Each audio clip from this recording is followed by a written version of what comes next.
मतलब कि पवन सिंह और ज्योति सिंह कहे तो पति और पत्नी दोनों दोनों एक साथ विधानसभा में कहे तो पहुंचेंगे, तो दोनों एक साथ विधायक बनेंगे। तो यह बात सुनकर सर आपको बहुत बड़ा आश्चर्य लग रहा होगा, हम यह क्यों बोला, इसके बोलने का मतलब क्या है या तात्पर्य क्या, मतलब एकदम साफ है कि ज्योति सिंह का चुनाव लड़ना या ध्रुव सत्य है, यह तय है। काराकाट या डेहरी विधानसभा क्षेत्र पवन सिंह का भी चुनाव लड़ना एकदम तय माना जा रहा है, काराकाट से या डेहरी से ही।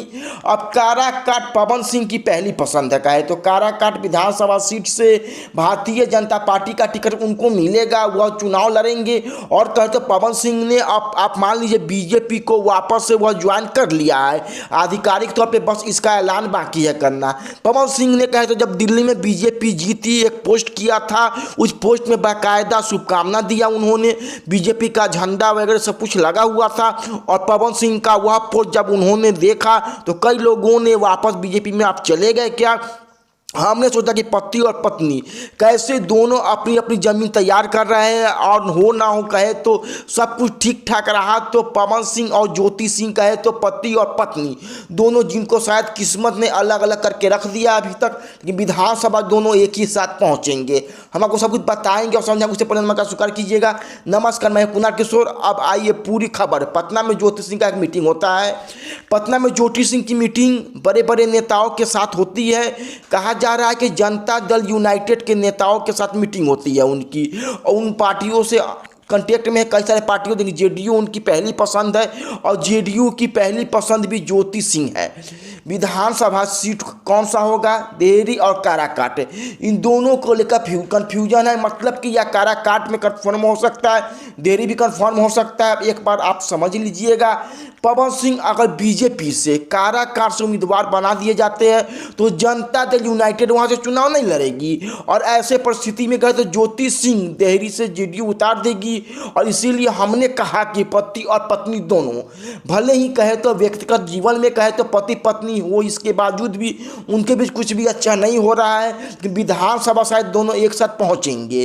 ज्योति सिंह को लेकर कहा जा रहा है कि ज्योति सिंह के लिए विशेष तौर पे कहे तो महिलाओं के मन में एक अपनापन है। ज्योति सिंह के साथ पवन सिंह ने जो किया है, उनका जीवन जैसे चला है, उन तमाम चीज़ों को लेकर सहानुभूति है। और ज्योति जब क्षेत्र में जा रही है वहाँ ख्वाहिशा दे रही है महिलाओं, मतलब कि जो पारंपरिक है अपनापन दिखाने का महिलाओं का राजनीति में अक्सर ऐसा होता है। और ज्योति सिंह ने सब कुछ करके कहे तो माहौल सेट कर चुकी है पूरा का पूरा, मतलब कि सारी की सारी नज़र पवन सिंह पर टिकी हुई है। और पवन सिंह भी बीजेपी ज्वाइन कर चुके हैं, बस आधिकारिक ऐलान बाकी है, यह एकदम तय है। मतलब वह मनोज तिवारी के साथ मिलते हैं, मनोज तिवारी के साथ मिलते हैं तो कहते हैं कि गलती भैया आप भी कर देते हैं कभी कभी। मनोज तिवारी मीडिया में आकर कहते हैं कि कभी कभी गलती हो जाता है, लेकिन गलती हो जाता है उसके बावजूद भी हम लोग साथ हैं, मतलब एक जगह पे है। इस बात का बड़ा मायने था। मतलब अब चूंकि समझिएगा दिल्ली में बीजेपी जीत चुकी है और पवन सिंह को कहा जा रहा है कि मनोज तिवारी ने यह तैयार किया है कि विधानसभा का चुनाव आप लड़ेंगे। और पवन सिंह इसीलिए कहे तो अब फिर से बीजेपी चुनाव जीत रही है तो उसके पोस्टर को लगाकर वह शुभकामना दे रहे हैं। जो तमाम चीज़ें वह पहले करते थे वह चीज़ कर रहे हैं। हाँ, बस एक चीज़ बदला हुआ है पूरा का पूरा। पहले वहाँ पर लिखा जाता था कि पवन सिंह भाजपा नेता अभिनेता, और भाजपा नेता नहीं लिखा जा रहा है क्योंकि आधिकारिक तौर पे फिर से बीजेपी को पवन सिंह ने भी ज्वाइन नहीं किया है।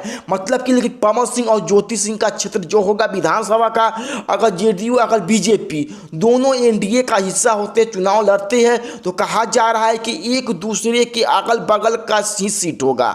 जो काराकाट में ही वह दोनों जमे हुए, जो काराकाट लोकसभा क्षेत्र के अंदर सीट आती है, दोनों चाहते हैं कि वहीं से वह चुनाव लड़े। और काराकाट को पवन सिंह ने अपनी राजनीति में कहे तो कर्म भूमि प्रयोग भूमि बना दिया पूरा का पूरा। चुनाव एक बार लड़ चुके हैं वहाँ से, और ज्योति सिंह पूरी की पूरी तैयारी में है। कहते तो पवन सिंह के लिए हमने प्रचार किया, लेकिन इस बार खुद के लिए वह प्रचार कर रही है। तो कुल मिलाकर कहे तो बिहार के विधानसभा के चुनाव में जो सबसे अप्रत्याशित तौर पे होने जा रहे हैं वह यही शायद होगी कि पति और पत्नी दोनों एक साथ विधायक बनेंगे, विधानसभा में जाएंगे। और पवन सिंह फिर से बीजेपी ज्वाइन कर चुके हैं। आधिकारिक ऐलान अभी बाकी अभी हुआ नहीं, हम इतना इसलिए कह रहे हैं क्योंकि वह पोस्टर वगैरह पवन सिंह ने सब कुछ फिर से डालने लगे हैं। एक और बात आप समझिएगा कि मनोज तिवारी का बीजेपी के संगठन में पकड़ और मजबूत हो गया है। दिल्ली में बीजेपी चुनाव जीत गई है। जो मनोज तिवारी का उसमें रोल रहा है, कहा जा रहा है कि उन्होंने जो रणनीतिक बनाई है वह कारगर रहा है।